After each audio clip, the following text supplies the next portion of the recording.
ఒక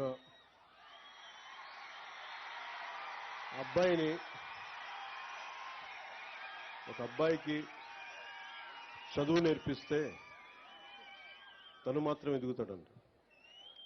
అదే ఒక ఆడబిడ్డకి చదువు నేర్పిస్తే ఇల్లంతా మొత్తం దానికి అభివృద్ధి ఏర్పడుతుందని చెప్తారు. అలాగే ఇక్కడ మన సంయుక్త గారు సర్పంచ్కి ఎన్నికై ఇందాక మాట్లాడిన ఆడపడుచులు పగడాల